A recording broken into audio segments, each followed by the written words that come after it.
Hello দর্শক, আসসালামু আলাইকুম। সবাই কেমন আছেন? আশা করছি যে যেখানে আছেন ভালো আছেন, সুস্থ আছেন। আমরা আলহামদুলিল্লাহ আপনাদের দোয়া এবং ভালোবাসা নিয়ে ভালো আছি। আজকে আরও কিছু তথ্য নিয়ে আসলাম আপনাদের মাঝে।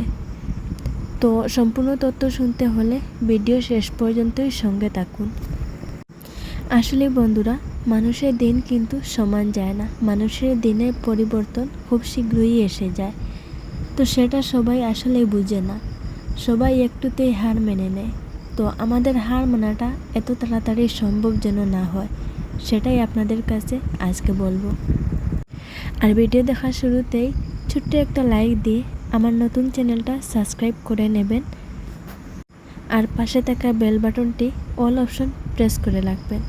তাতেই ভিডিও আপলোড দেওয়ার সাথে সাথেই সবার আগে আপনাদের কাছে পৌঁছে যাবে।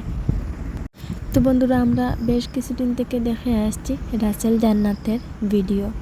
প্রথমে তেমনটাও দেখি নাই, তারপর যখন তারা ভাইরাল হতে আরম্ভ হয় তখন থেকে ভিডিওগুলো দেখা।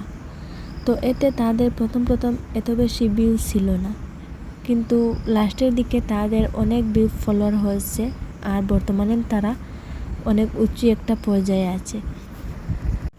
আর সেটা দেখে কিছু সংখ্যক লোকের কোনোভাবেই সহ্য হচ্ছে না।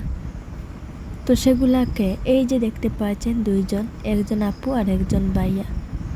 তো এরাই হচ্ছে এই জান্নাতকে নিয়ে কিছু বাজে মন্তব্য করছে, যে জান্নাত নাকি একটা খারাপ মেয়ে ছিল, ওকে নাকি ডাস্টবিন থেকে তুলে নেওয়া হয়েছে। তো ওকে নাকি ওরাই ডাস্টবিন থেকে তুলে নিয়ে ওরা খাওয়া দাওয়া দিত জান্নাতকে। তো এরকম বাজে মন্তব্য করছে। তো ওদের ভিডিওতে যদি আপনারা ওদের ভিডিও দেখে থাকেন, কিছুদিন আগে ভিডিও, তো ওই ভিডিওর মাধ্যমে ওই আপু আর ভাইয়াটা কিন্তু বলেছে এই জান্নাতকে নিয়ে ওই কথাগুলা। তো আমার মনে হয় না যে জান্নাত এতটাও বাজে মেয়ে, কিন্তু জান্নাতের আমি আগের ভিডিওগুলাও দেখেছি। আগে একজন ভাইয়া ভিডিও করেছিল জান্নাতের বাসায় গিয়ে, শুধু একজন নয়, অনেক ভিডিও করেছে। তো আমার চোখে পড়ে, তো ওই ভাইয়াটার নামটাও আমি ভুলে গেছি, মনে ছিল ওই ভাইয়াটাও কিন্তু ভাইরাল, ওরও প্রচুর ফলোয়ার্স সাবস্ক্রাইবার আছে।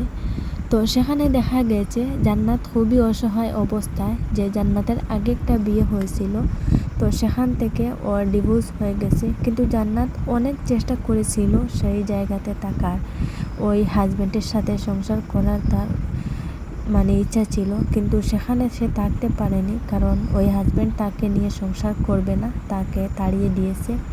সেই জন্যই সে তার মায়ের বাসায় এসেছে, আর সেখানে তার মাও খুব অসুস্থ ছিলেন। তো সেই অসুস্থ মায়ের পাশে মা অসুস্থ, এদিকে মেয়ে অসহায়, তারা খুবই খারাপ একটা পর্যায়ে ছিল, খুব খারাপ দেখে, কিন্তু খুবই কষ্ট হয়েছিল তখন। আর অনেকে আবার তাদেরকে সাহায্য করেছিল।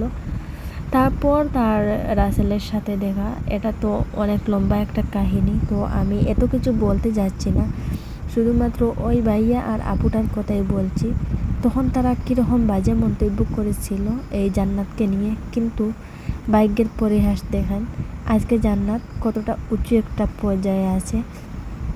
তো এখন তো আর তাদের সেই দিনগুলার অভাব অনটন কিছুই নেই।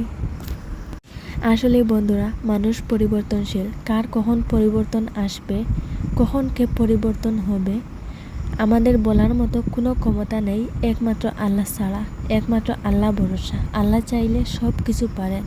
আমরা একমাত্র আল্লাহকেই ভরসা করি। তো দেখেন জান্নাতের আগের পরিস্থিতি আর বর্তমান পরিস্থিতি, এই যে সামান্য কিছুদিনের মধ্যে জান্নাত কতটা পরিবর্তন হয়ে আছে। আর আগে এতটা কষ্ট করেছে জান্নাত, সেই কষ্টের কোনো সীমা নেই। আসলে দর্শকরাও ওই ভিডিওটা দেখে খুবই কান্না করছে, আমি নিজেই কান্না করে ফেলেছি যে জান্নাতের আগের ভিডিও দেখে।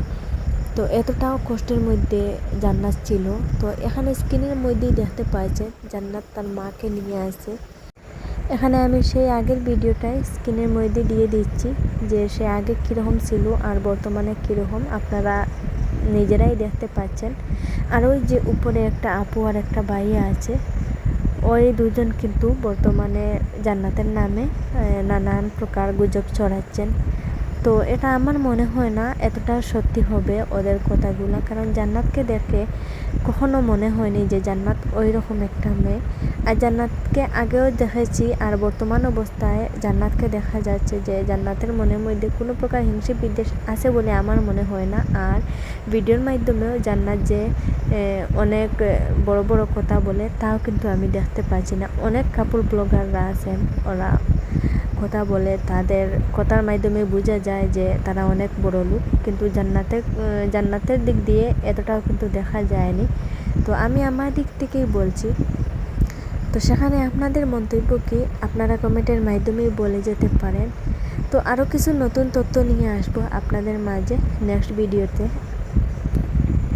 আর এতক্ষণ এত কষ্ট করে আমার সাথে থাকার জন্য, আমার এই বকবক শোনার জন্য অসংখ্য অসংখ্য ধন্যবাদ। আজকের জন্য এই পর্যন্তই, নতুন ভিডিওতে দেখা হচ্ছে। আসসালামু আলাইকুম, আল্লাহ হাফিজ।